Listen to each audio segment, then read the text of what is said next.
Good morning, Thursday. It's Kuya Bong again. Ayan, kanina pinakita na namin yung aming almusal na trabaho. Napakadami kagad.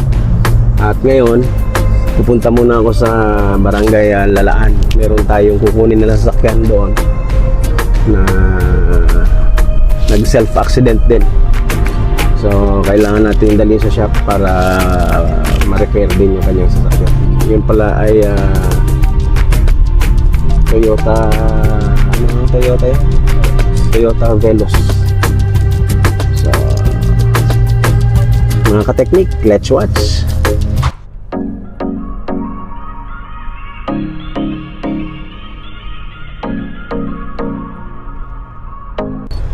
Ayan, bali ang kasama ko ngayon ay ang aking wifey, si Ate Beng. Ayan. Hello guys! Siya muna yung aking driver. Kasi ako magdadrive mamaya nung sasakyan. Tumatakbo pa naman yung sasakyan, kaya lang ang problema niya is yung right side ng kanyang sasakyan. Yun yung bumangga. Ang gagawin doon is bodyworks and painting. Nakita mo yung ano doon? Estimate doon sa ibabaw ng lamesa. Anong sasakyan? Estimate ng bahay. Bakit? Namunta tayo sa bahay. Ang mahal naman nun. 3.6 yata yan. 3.6 million. 2.3? Ha? 2.3. 2.3 kasama ang Palitada. Second Palitada floor. lang? Second floor tsaka yung rooftop. Walang finishing. Down payment na is 30%. 30%. O kaya guys, hello guys! Manood kayo ng vlog namin para naman kumita na kami, mag-boom na, mapagawa ko na yung dream house namin. Yung kay kuya pala, no? Hindi ko pa na yan yung estimate niya. Yung sa adventure. 250 nga. 250 yun. Pag tumawad siya, 240. Ayan. Siya muna ang Hello aking, guys! Siya muna ang aking driver. Tingin ka dun. Ako ang driver for today's video. Mag-ano kami, magsi-service. Meron kaming kukuning sasakyan. At sino mo yung kamay ko? Yan. Yan ang kamay ng ng masipag na tao. Ang aking mga kamay ay puno ng langis. At ang kamay ng masipag. Ito naman yung kamay ko.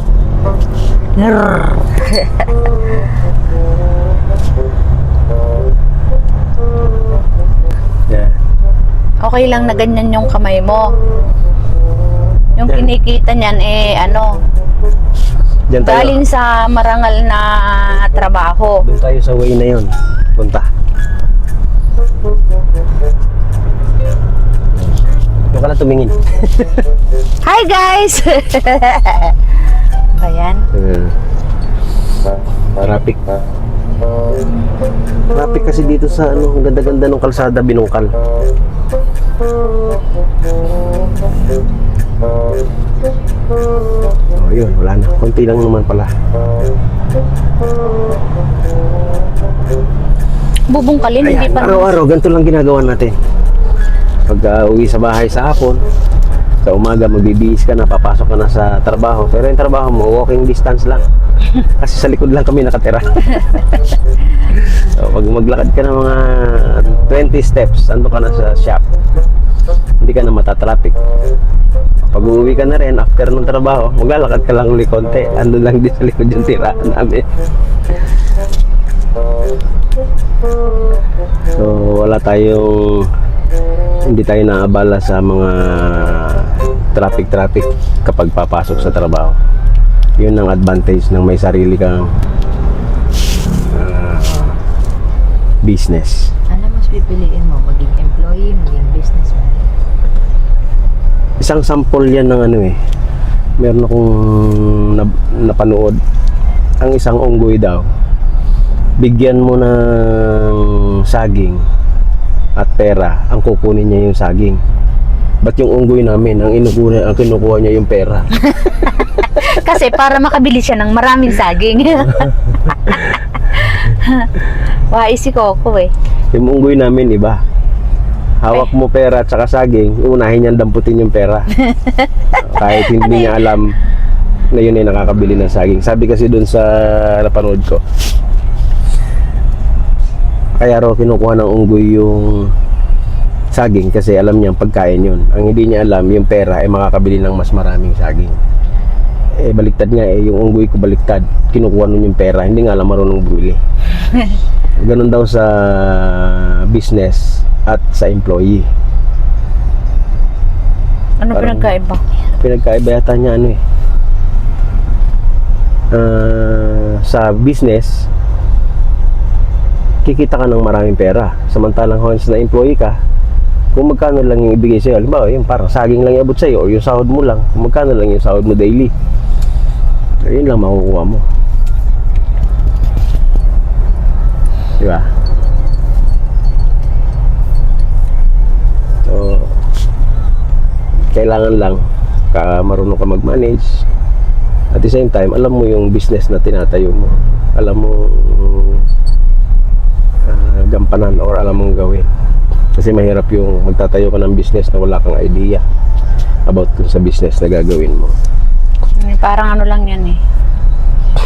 Para lang yung lumusong ka sa isang malalim na ilog, hindi ka pala marunong lumangoy.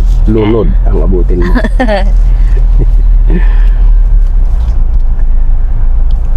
So kailangan. Tsaka sa business, habang nag-ano yung business mo, habang nagpapatuloy yan, araw-araw kailangan meron kang matutunan dyan. Kung paano mo siya mas ma-improve, paano mo siya mas kumita pa, at paano mas makahikayat pa ng mga parokyano. Oo, di ba? Ganun lang yan. Tama ba? Mali? Tama!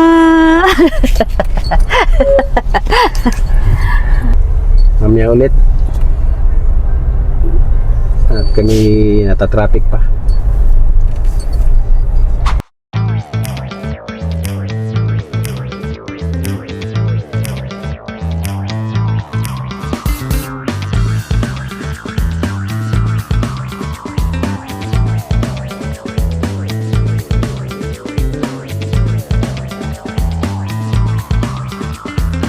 Ayan, nandito na ako sa lugar kung saan kukunin ko yung Toyota Veloz. Ayan, nandyan yung kanyang, dyan nakapark. Ayun naman yung may-ari, bahay ng may-ari.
Ayan, ito na yung Toyota Veloz.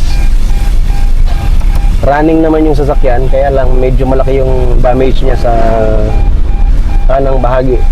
Magmula doon sa fender, pinto, hanggang sa may rear na pinto. So, ang gagawin dito ay bodyworks and painting.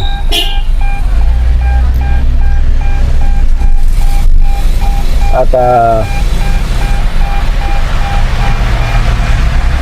papalitan natin to ng ng fender, pinto sa kanan, headlight sa kanan, at yung ibang medyo may damage is latero ko na bahala dyan. Kaya niyang i-align lahat yan. Ito, nangyari dito, yung nagda-drive, ginit-git siya ng ng truck. Nakakaawa naman at babae yung nagda-drive. Pag niya yun, hindi niya na-estimate yung kanyang tatabihan kasi nga sobrang laki nung gumit-git sa kanya. Nakatakot siya na baka siya ang tamaan. So, hindi niya napansin na may tatamaan pala siya doon sa kanang side. Kaya ayan yung tinamaan. Sabi ko okay lang yan. Sasakyan, madali lang yan. Importante walang nasaktan na tao.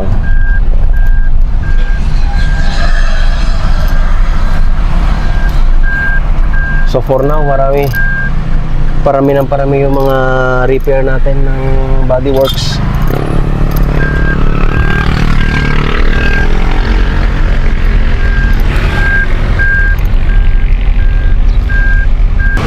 Hintayin ko muna yung misis ko. Ayun, paano pa lang siya palabas ng highway. So ayan na.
Ito yung Toyota Yaris. Ang ginawa natin dito ay nagpalit tayo ng oil seal ng sigunyal. Yung rear oil seal, yung malaki. Since pinalitan yun, papalitan na rin natin ng clutch components, isang set. Saka tie rod, magkabila, at rack end. So ayun. Nakita kasi nung customer natin pagdating sa garahe niya may mga pumapatak-patak na langis. So nakita natin na leak is yung leak sa pagitan ng engine at ng kanyang transmission. So ito yung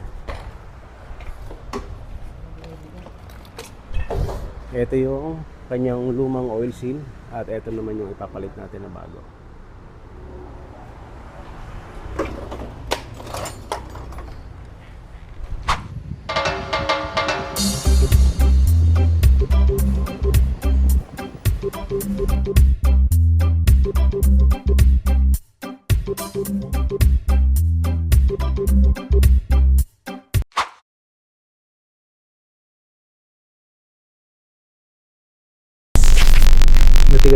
Matigas daw ang kanyang preno.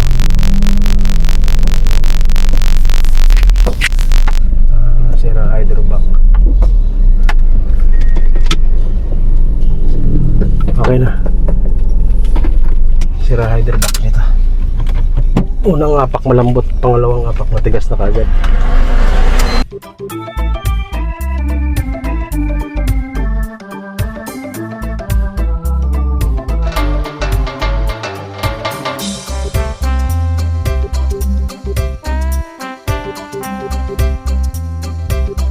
yan ang papalitan. Papatahin ko yung mga magkano. I-send ko lang kung magkano yung hydrobox na yung ano model ng design. Kaya yung Delikadong itakbo. Yun ngang mag-ano ka lang yung pipihit ka ganon. Opo, Hindi natitigil. nagtutuloy pa siya. Kaya yun po yung i-try. Namin masyado lakas loob na rin ako mag-drive. Oo. Kasi nung nagbabago niya ako doon, sabi ko, Hindi, bakit luma. meron pa? Ay pag mahina pa mo hindi titigil yan. Oo nga. Kailangan dikdikin mo maigi. Kaya nga po, Eh, matigas. matik pa naman. Eh di siyempre dire-diretso lang yan. Kuya, paano na lang kung magkano.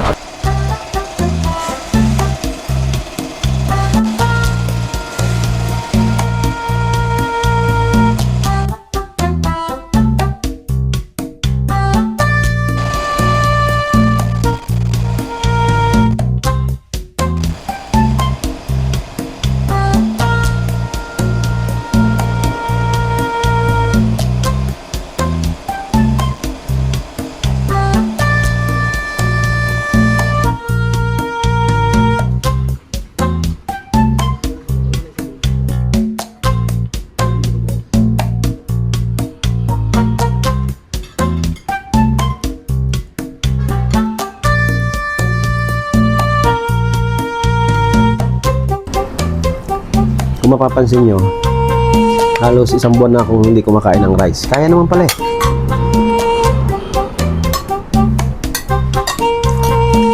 Kain po. Hi guys! Puro gulay lang, gulay. Yan, mga gulay na ginataan.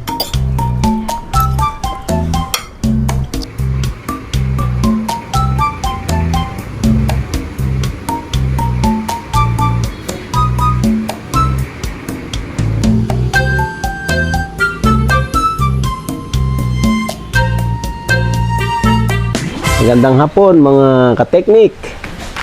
Ayun. Natapos yung ating maghapon ng ganun ulit. Sobrang madaming kabisihan. O minsan nagbibisi-bisihan din. Meron pala tayong ipakita mga videos kanina. Yung iba, as usual, mga quick service and then PMS. Meron na naman tayong isang customer na Bodyworks yung kanina. At yun, natapos na rin natin yung Carnival. Kukunin na bukas. Na break-in na rin. At so yun, mga kateknik, hanggang bukas muli ay panoorin nyo ang aming mga videos. Don't forget syempre to subscribe, like, and share. Bye-bye!